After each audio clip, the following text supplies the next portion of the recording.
information first. Mason Shayan, our speaker, is sitting over here. I wish to tell you his wife Gila is right behind him, and she had an awful lot to do with his success. And at least 50-50, usually probably the woman is 60%, he's only 40%. But next to them, the young man in the maroon shirt here is their son Ali. And I gotta tell you, if you notice the big smile on his face, well, they're a little late because the people in the entry gate, I had told them to tell him he was the speaker and they should let him in the faculty parking and that, and they didn't do it. So he couldn't get a parking spot for his car. So I'm out there nervous as hell looking for my speaker, and I see him out there driving around. So I said, Mason, get the hell out of the car, give the keys to your son. His son has never driven his car before. It's a Mercedes S500. This kid, it took him 2 hours to park the damn thing. He's been downtown LA and everything else. He's a very happy young man. All right. And by the way, he's coming to LMU next year, next spring. All you girls, if you see a dude riding around with a smile on his face and a Mercedes, big black thing, it's marvelous. I hate my former students that drive better cars than I do. But you'll know who it is, right? I also want to introduce a couple other folks that are here, special folks in Mason's life. Mason was my student. How many years ago? 25? I graduated in 1991. So 91? Oh, it's only 15 then. 18. 12 years. 18. 91, 112 years, my God. You get this old, I can't count, you know what the hell. Mason has been supported by a couple of wonderful people in the community, and I just want to have you know who they are and give them a hand. The first is Howard Drollinger and his wife Margaret. Howard, would you stand up, please?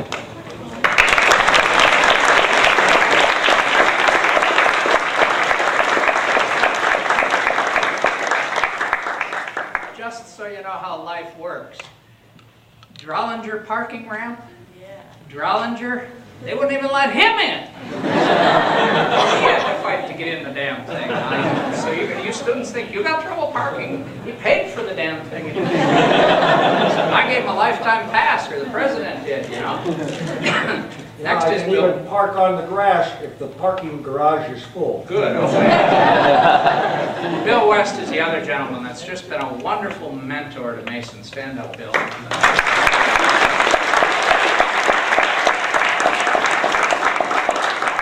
Bill is the vice president of the Drollinger Company, and the two of them have been real wonderful mentors to Mason. And you need mentors in your life, people who guide you, people who help you, people who keep you out of trouble. And these two guys have been just wonderful for Mason. So, without going into a lot more detail, I want to bring Mason up here. Come on up, my friend.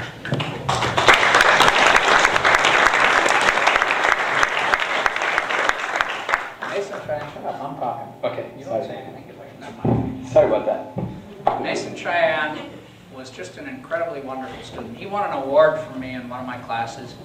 And I go over to his office, and he still has it proudly on the wall there, and that just warms my heart something fierce.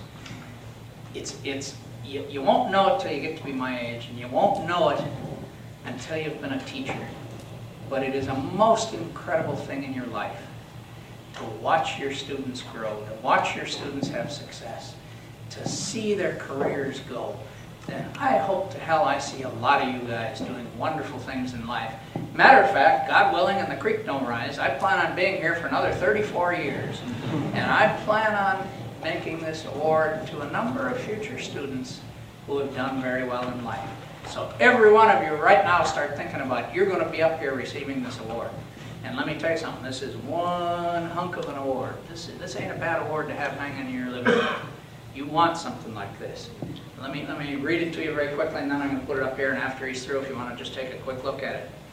It says, the Conrad Hilton Distinguished Entrepreneur Award, celebrating entrepreneurial excellence, exceptional achievement, powerful leadership, and social impact, presented to Mason Shayan, the personification of a determined, dedicated, bright young entrepreneur. He came to this country with nothing. Through absolute grit, passion, dedication, and courage, he educated himself both formally at LMU and in the real life of the streets. Through starting and building several diverse businesses, including a pizza restaurant, a car rental business, an airport parking lot, and an office rental business, period. Sorry, I didn't do the right diction on that. With his wonderful willingness to be involved in the community and give back to society, he provides a powerful image and role model of what a true entrepreneur is all about. Mason Shayan is truly a master entrepreneur. And let me tell you something, this guy does more stuff in the community than you'd ever believe. Incredible amount of things. I was sitting at lunch with somebody today at Rotary, and they said, geez, Mason's fantastic. We were doing a thing over here at LMU. It happened to be our athletic director. And he said, geez, he provided us with some cars from his rental business to take care of our polo team and his water polo team and that. This is the kind of guy he is, and that's something you guys must do when you have success. You do not judge an entrepreneur by the wealth they accumulate. You judge an entrepreneur by the impact they have on the world. And remember that all your life, okay? I give you Mason Shayan, one hell of a guy.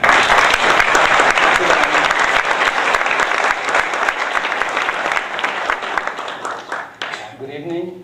I would like to thank everyone for being here. And I would like to say that it's a great honor receiving this award from Fred. And one word of warning that I want to mention early on is that I am awfully a boring public speaker. I have this monotone voice that probably you have noticed of. But I promise to you that I keep it short, and also whatever I tell you comes from my heart. Also, I would like to thank a few people who are here very dear to my heart. Gila, that Fred introduced you, my wife, she has been instrumental to the success of our team, and she is a very hard worker. She keeps supervising us and directing us and trying to point that we can improve in what we are doing every day. And I thank her for that and for being here. Also, Howard Drollinger and Mrs. Margaret Drollinger. Howard has been a role model and mentor. And in my presentation, I'll tell you how he has helped me a number of ways. And I thank you for being here, Howard. I thank you. Also, Bill West for being here. He has a great experience in real estate and general business, and he's always there to offer a helping hand. Thank you. Also, I have some fellow Rotarians. I have Mr. Jim Farrow and Mrs. Lori Farrow. Thanks for being here. I have Roina Ake. Thanks for being here. Also, I have my good friend Jim Hill. Thanks for being here. Let me tell you about Dr. Kiesner. Thank you. Let me tell you something about Dr. Kiesner. Taking his classes and also staying in touch with him after I graduated from many months. Tell you what, you want to just talk? Sure. Yeah. You gotta, should we shut it off? No, it's, yeah, maybe. Can you just talk? Sure. Talk like you would. Everybody hears me? Everybody hears me? Okay.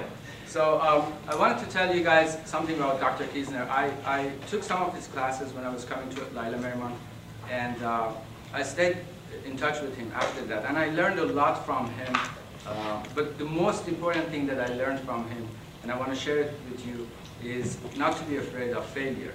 And just the sentence, not to be afraid of failure, is something simple. And if you don't know the system behind it and how to do it, it might just be a word or a sentence that you cannot use it.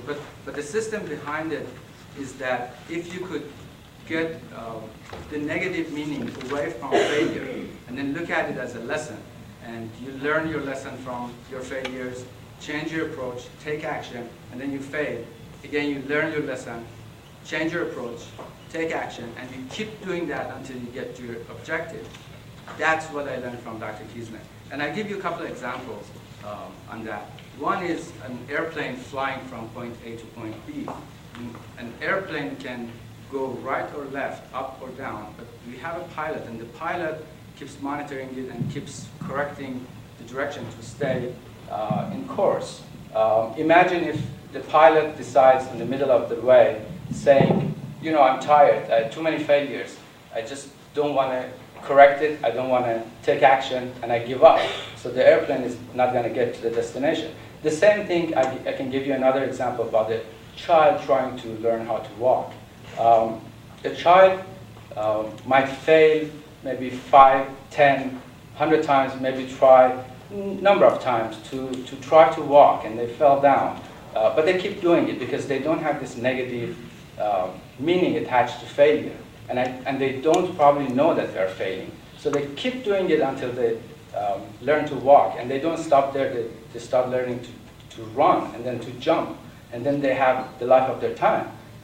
So I think that's the way that you should look at failure. I mean, not to be afraid of failure. You should look at it as a lesson. You should try to change your approach. You should take action. And you keep doing that after, until you get to your objective. And then another thing that I wanted to tell you is that I came up with my own example or my own, I would say, rationale for dealing with failures. And I tell you how I came up with it. Do you mind if I take my jacket off? Sorry. So what I did when I came to the United States, I was trying to figure out what is the secret of success. So I would read books, I would listen to tapes, I would read magazines, newspapers. I would look at people who are successful, and I was trying to figure out what is the secret of somebody being successful. I learned a lot of different things, and I tell you what I learned by reading classes and reading books and taking classes and things like that.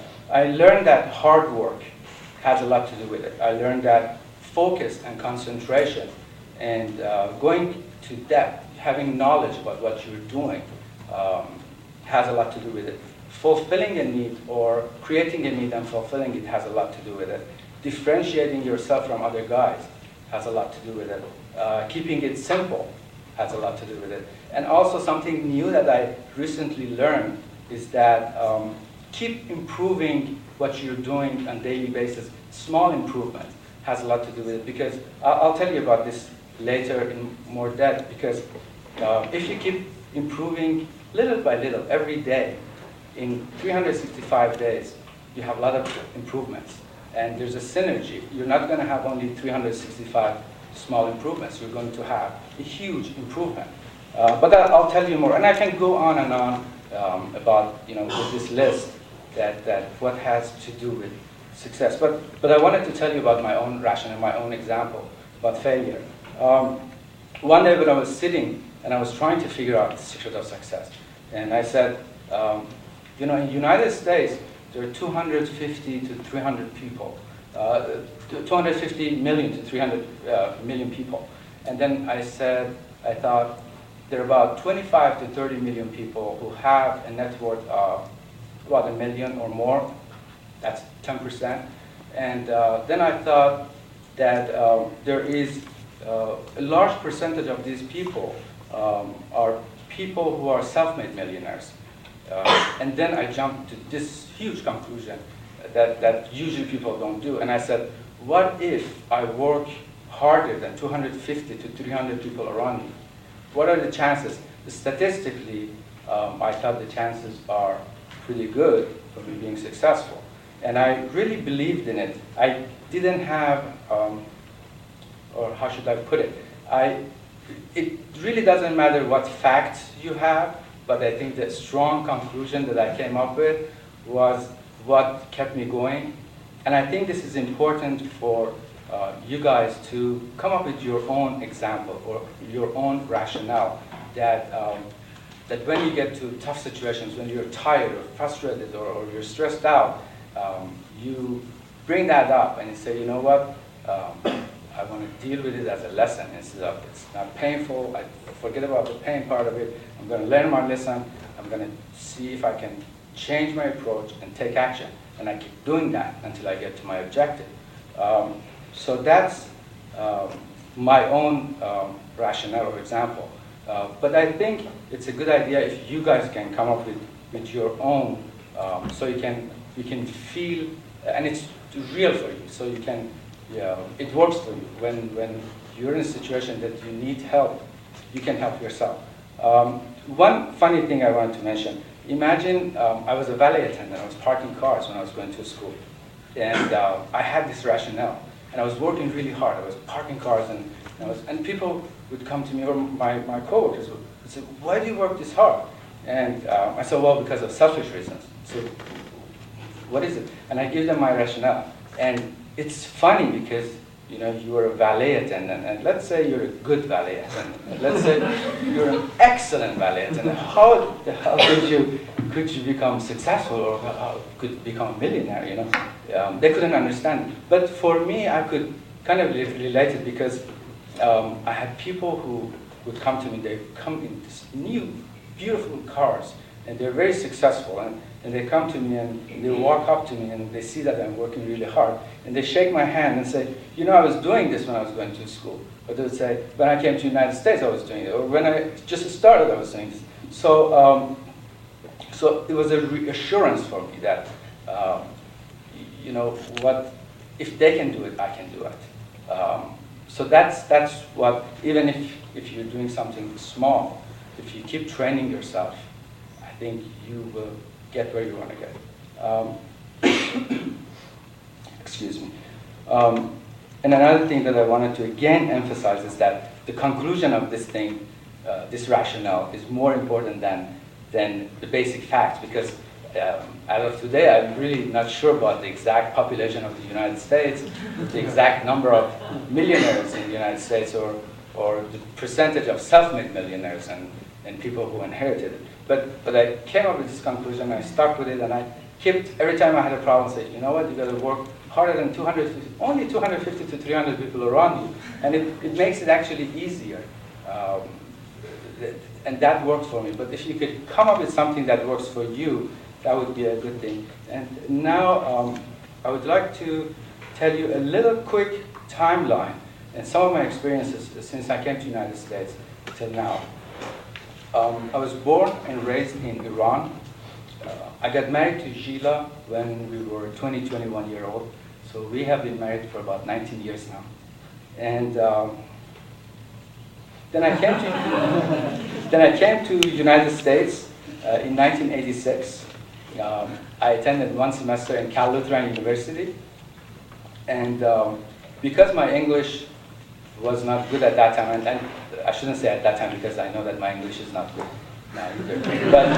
But because I couldn't follow with the pace of the classes, we had mostly people from the United States. The students were from the United States. So they recommended me to go to school with larger foreign student population.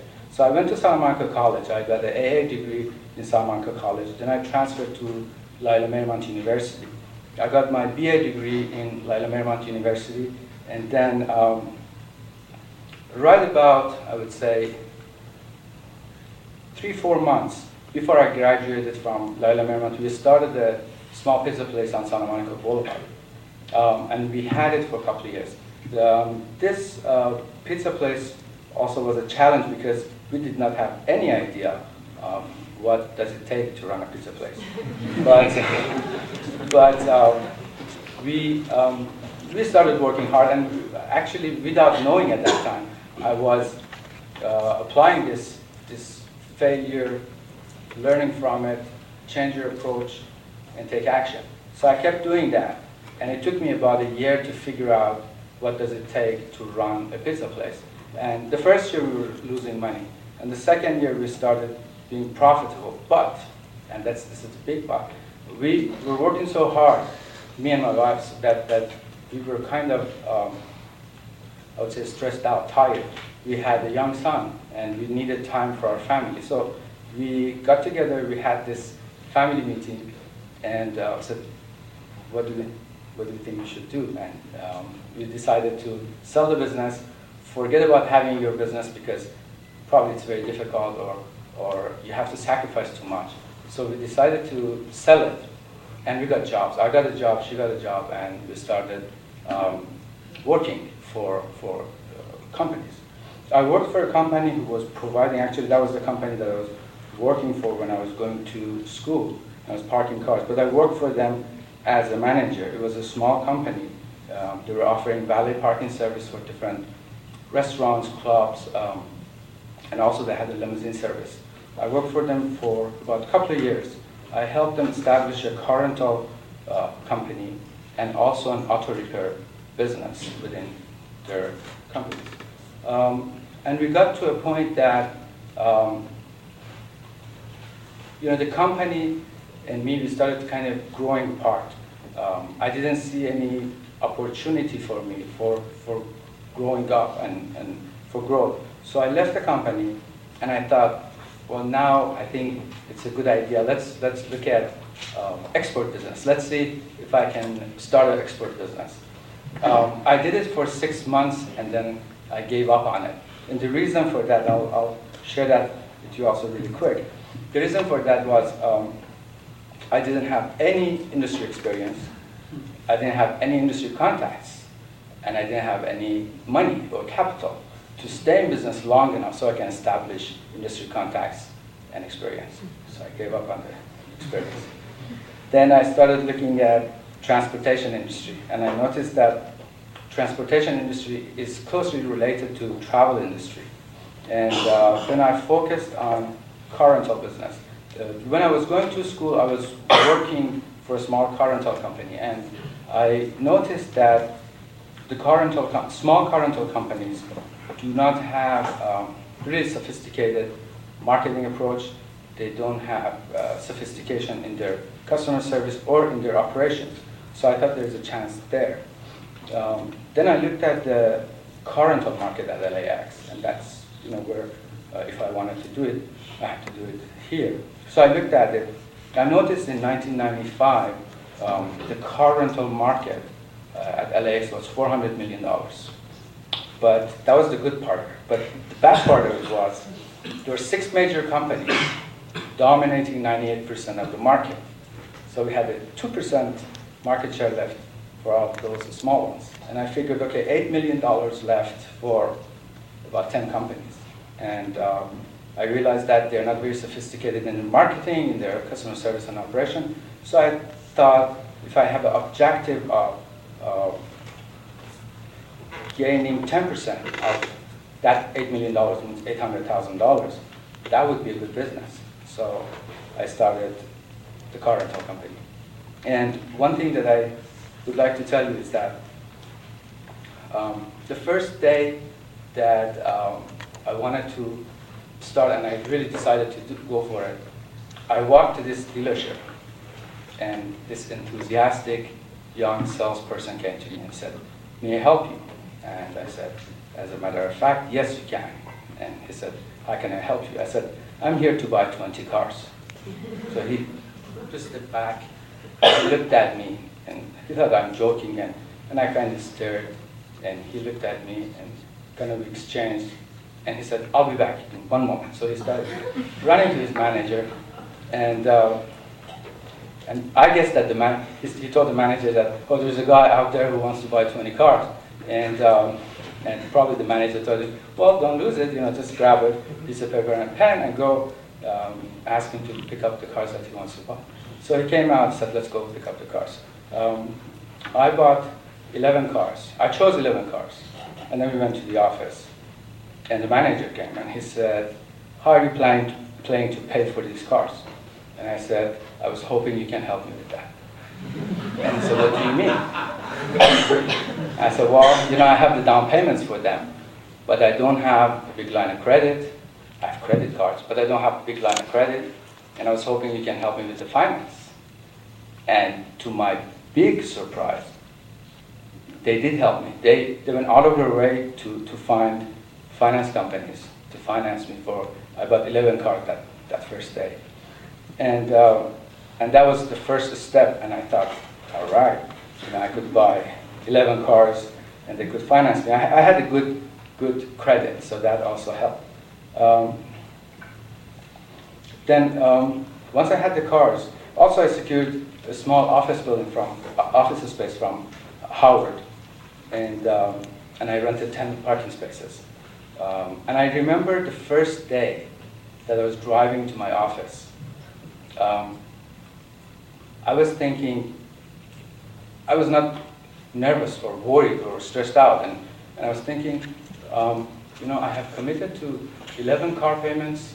I have signed a lease for an office building, and I'm driving, and I don't know what the hell I'm going to do. But I'm relaxed, I'm not worried. And that was the time that, probably because I have been repeated this rationale of, if I work harder than 250 or 300 people around me, I'm going to be okay. I guess I repeated it so many times to myself that I was taking this step, and it was just, okay, I didn't have no worries, and I thought there was something wrong, and I was thinking about it. And that's why, I remember clearly that I was driving and said, why am I not worried? Why am I so confident? But I was confident, and I went to my office that day. I had a dinosaur computer, 386 SX. I don't know, you guys probably don't remember. And I had a dot matrix printer. I went in there and I typed, this is it. I printed it with biggest fonts available and put it in front of my desk. And I said, this is it, you got to make it.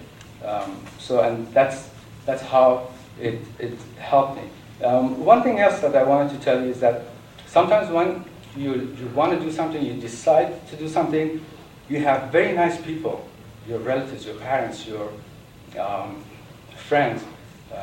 They might give you ideas, or they might give you advice. When I was about to start the car rental business, I had my uncle visiting us, and he teaches at a university. He teaches science, not business, but he's a very smart guy. And he said, what are you planning to do? And I said, I'm planning to start a car rental company. And he had rented a car rental from one of the major companies. And he said, have you thought about it? I said, I think so. I think I've thought about it. He said, well, how do you want to compete with these major companies? Because this is going to be tough. They buy in bulk, they have low rates, and you got to have a very good plan. And I said, thanks for the advice, and I'll be more careful, and I think about it, harder. But I did what I wanted to do, and this is really important. That sometimes you gotta be able to get advice when you need it. And sometimes people give you advice, and they give you cold feet, and you got to be able to kind of differentiate how to do it. I remember that we were. Also, later on, when we were buying an apartment building and we wanted to change it and turn it into a extended stay, like a motel or hotel, people would tell me, are you sure? Do you want to know? Have you done this? Have anybody else done this before? And I said, I don't know, but I think that this idea probably could work. And I went ahead and I did it. You're going to have difficulties. It's not like, people see the difficulties. But the important thing is, are you going to be able to deal with these difficulties and resolve them and go forward? Or these difficulties are going to stop you, and then you're going to fail. And even if you fail, I had a pizza place and I gave it up. I had export business and I gave it up. So you can always give it up and do something. As long as you do it, I think that's the important part of it. And you should know that also, you probably know more about the details of your plan than your closest friend or your parents or uncle. So it's good to receive the advice, but always make your own decision and your plans. Another thing that I wanted to tell you, and actually this is not something that I wanted to do, or I decided to do it, or I kind of like the rationale that I came up with, but this is, I trust people, and sometimes I trust people and people take advantage of me. But I think it's a good thing to trust people.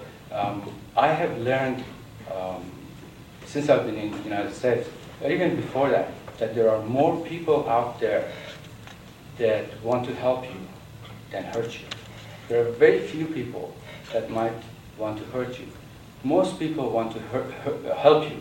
So, if you want to go from point A to point B, and you have self-confidence and you're going really fast, and you don't watch behind your back, you don't look anybody throwing stones in front of your path, you just go. Some people might throw a stone, some people might push you and you fell down. but you just stand up and you keep going. Your speed would, you get to your point faster than if you be suspicious and kind of try to slow yourself down. So that's what I do. I trust people, and I have been taking advantage of a number of times, and sometimes, you know, I admit it. You know, if you're smart, even if you trust people, you can be a little bit more careful. But I think these are all good experiences for me. Even when they take advantage of me, I don't even look at it. I just put it behind and I keep going forward. And I think trusting your employees, your suppliers, your customers, I think it's a good thing to do. Also, I wanted to talk to you about one of the steps that we took when we started the rental car. I think about a year into our car rental company. We started focusing on Japanese travelers to Los Angeles. And the reason for that was we needed to have a niche. We needed to do something different from other people. We needed to kind of narrow down our focus so we can be more effective, because we couldn't, you know, cover a wide market the way major companies do it. So we decided to target Japanese travelers to Los Angeles. And we noticed that if you provide the service in Japanese language, and if you do an okay job, it shouldn't be a really excellent job, but if you do an okay job, they're willing to come to smaller companies and get the service. So that's what we did. But once we did that, there were a few other smaller companies who followed suit, and they started doing the same thing. Or they advertised, we do it, they didn't have the Japanese service, and so they had it. So our focus was a little bit diluted, and we started thinking, okay, what else we can do? And at that time, we had an employee, because he's still with us. He came up with the idea that we can start the office in Japan. We can have a toll-free number. So people can, instead of calling long distance to reserve a car, they can call there and make inquiries, you know, make reservations, and they can forward it to us. So we looked for a partner in Japan, and we established an office in Tokyo, and that, I would say, increased our business probably 35 to 40% in a very short period of time. And doing that, I think we achieved two things. We differentiated ourselves from other smaller companies because you know, our customers were telling us that, oh, you guys have an office in Japan, and it's important, or it's a big thing, and if they had some difficulties here, or if they had some complaints here, they could always go back to Japan and give the company the complaint. And that's something that I think it's also cultural for Japanese travelers. The other thing that we focused on was customer service. And I tell you something funny, because initially, once we targeted Japanese travelers, somebody called me, and he was working for a large Japanese travel agency. And he said, do you guys have customer service problems? And I was so naive. I said, no, we don't have any customer service. Everybody is so happy with our service. And I didn't know better. And I said, why are you asking me that? And he said, well, because the level of service in Japan is so high that when they come here, any business that they deal with, they have problems because they think they haven't been served properly, or this level of service hasn't been, like hotels, you know, like restaurants, shops, when they go and buy souvenirs, and also car rental companies. I didn't know that at that time, that well, we had problems, but we didn't even recognize that we had customer service problems. But we came up with a couple of ideas, and I give you two examples. One was, we knew that people who come, Japanese travelers who come to Los Angeles, they are not familiar with how we drive and how the stop sign and making left turns and things like that. So we put together a Japanese driving manual. And also the other thing, they were getting parking tickets. They were not familiar with these signs, so they would park, and they get a lot of parking tickets. We had to deal with, I don't know, hundreds of parking tickets every month. So we let them know. We said, you know, this is, you have to read the signs and this and that. So they started, you know, looking for the signs, and our parking tickets came down, and we had fewer parking tickets. Then we decided also to offer driving orientation or driving lesson. And people were asking, do you charge for that? And we said, no, we don't. And the result of it was we started offering driving orientation or driving lesson for like 10, 15, 20, 30 minutes, depending on how much they wanted us to. But what that did for us was that it reduced the accidents that our customers were at fault in the beginning, and then it reduced the number of accidents for us. And another thing that it did, and it was, to my surprise, it was amazing. From the day we started our company till now, almost on yearly basis, on annual basis, we have been able to reduce our insurance costs. And that's really important because usually the insurance costs go higher because you're going to have loss. But every year I just call them and say, well, we have a pretty good year. We didn't have that many losses. Can I get a discount? And I would say out of every 2 years, 1 year they offer some type of discount. So we have been reducing our insurance costs constantly because we have just two little things, We had the driving orientation and we had the driving manual. Power of focus and concentration.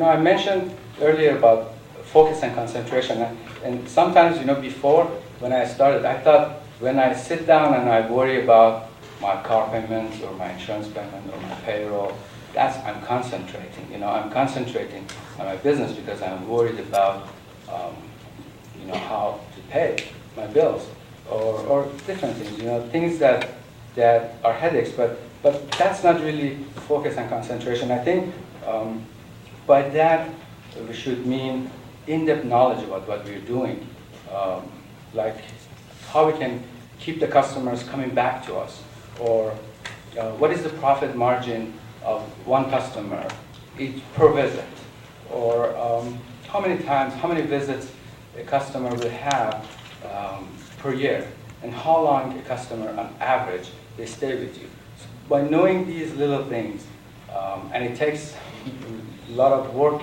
to get to these numbers, but if you get to these little things, then you can come up with a very effective marketing program, how to retain customers, how to add new customers, and also how much to spend to get one new customer. Because if you don't know these numbers, you just put an ad here and you put an ad there, and this ad is pulling better, this one is not doing that well.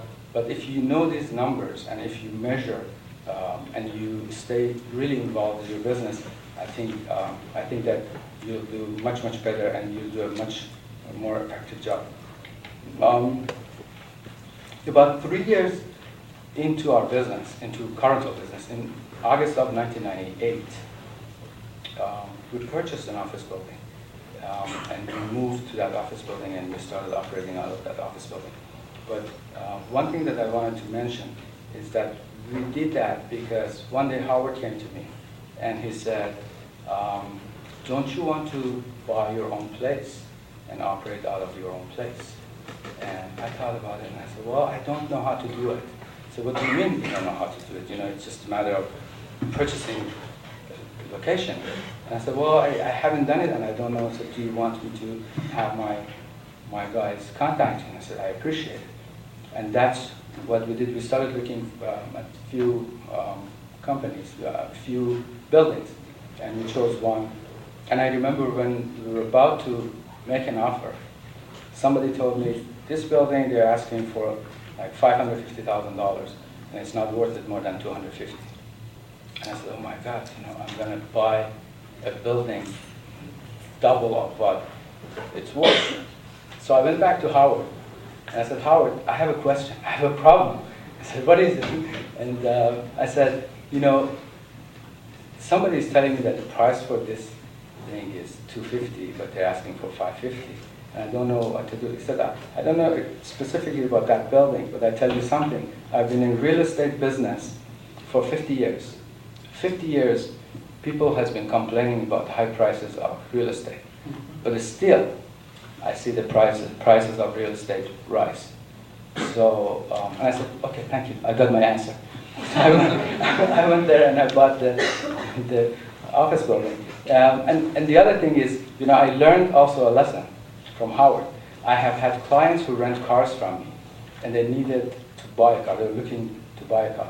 And I help them. Either I sell the car rental that they're renting or something else that I have, or I locate a car through the connections that I have, and I locate a car and I help them to purchase a car. And usually, sometimes they ask me and say, why do you do this? I'm renting from you and I'm paying you, and then you help me buy the car. I'm not going to pay you anymore. Why do you do that? You're so that nice?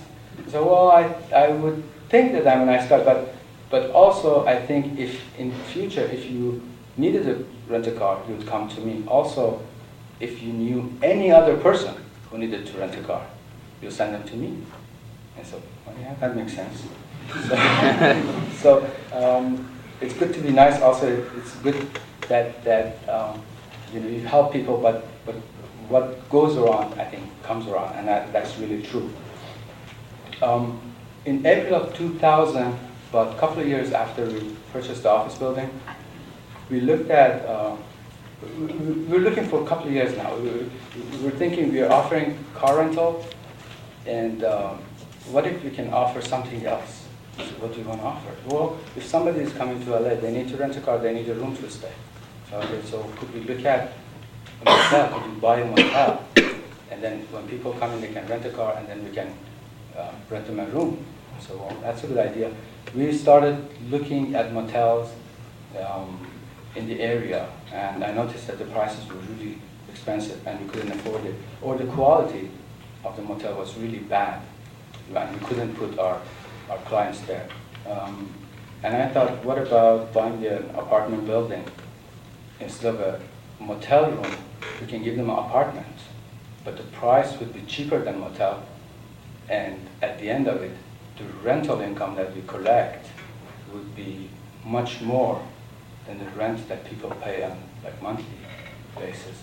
And they have done this. Later on, I found out that they have done this. They call it hotel apartment. They have few of them in Santa Monica. I think they had one of them in Hollywood that I think caught fire at one point.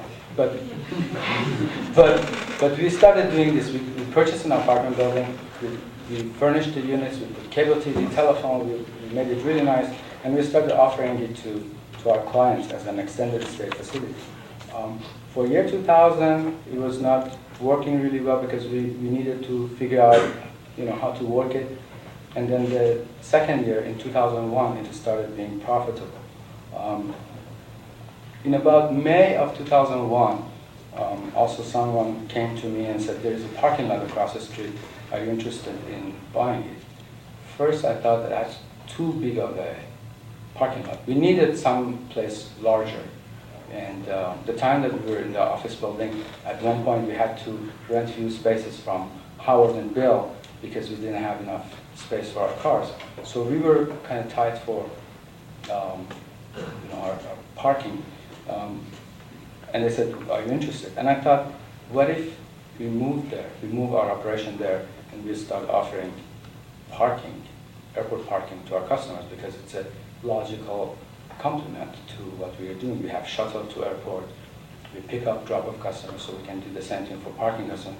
And that's what we did. We closed the deal at the parking lot August 31st of 2001. And 11 days after that, September 11 happened. All of us, this is a different experience for all of us, the tragedy that we went through. But some of us not only experienced that aspect of the tragedy, but also later on we dealt with the financial hardship of that tragedy. And our company and our team was one of them. We had out of pocket for down payment, and we had a large mortgage payment to meet every month. And our sales of car rental was down about 80%. So I sat down and I looked at everything, and I thought, could we make it or not? And I thought, probably we can't make it. So I tried to prepare our team members. I started talking to Ishu. I said, you try your best. You do, whatever you think is right. And sometimes some things happen that's out of our control. And well, it's out of our control. Then we do something else. And then I talked to team members. Then once I thought they're ready, I called my attorney and my CPA and I said, I think we have to file for bankruptcy. I said, why is that? I said, well, the cash flow is so low. I can't pay my bills. We're 80% down. Our sales is 80% down, and I don't know what to do. He said, well, you have to come up with money and pay your bills and keep the doors open. I said, well, that's a good suggestion. But I don't know how to come up with money. So it's simple. You can use your credit cards. You can use your line of credit. You can go out and get more line of credit, and just try to keep the doors open. And I got that advice. And they told me, said, bankruptcy is not the option for you. Just door closed, don't even consider that. So I went away and I said, okay, I'll do all the things that you told me. Also, I put up my house as a collateral. I got a SBA loan, working capital loan. And I kept the doors open and I just hang tough. I just said, gee, I gotta do it. I have to do this. It took us about, we went down 2001, we went down 2002, and 2003, this year, we just started coming back. And I thought my attorney and my CPA, they knew what they were talking about. They knew something more than me, I didn't know. So I'm glad that I did that. Also the last thing, sorry for keeping it so long, but the last thing I wanted to talk to you is about daily small improvements with great results. This one I mentioned it, and I mentioned it again really quick. If you focus on improving what you're doing just a little bit every day, and keep doing it for 365 days, after 365 days, you're not going to have only 365 small improvements. You're going to have big improvement because of the synergy effect. And one last thing, this is important. I was going to Cal Lutheran, I had a math class, and the teacher walked in one day, and he had these test papers. I started passing out tests, and I raised my hand and I said, sir, is it a test? He came to me, I was not prepared.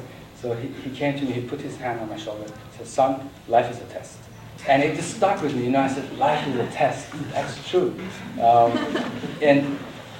And I really believe that life is a test. You have to face it. It's not like you can't, you say, I don't take this test. You have to take the test of life, and the way to do it is not to be afraid, and just do this process of learning your lesson, change your approach, take action, and do that as many times as possible so you get to your objective.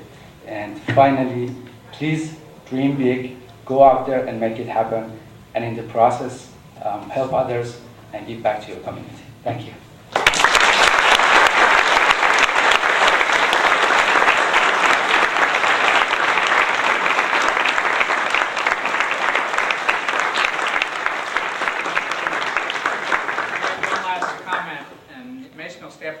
If any of you want to ask him any questions. Mason, I think, is one hell of an example of the fact that good guys can win. Anyone that says you can't win without being a crook, without being nasty, without being awful, they're full of garbage. I cleaned that up. Dean gets very upset with me when I swear too much, By the way, in case you don't know it, this is Dean Wolahan, our great and fearless leader here.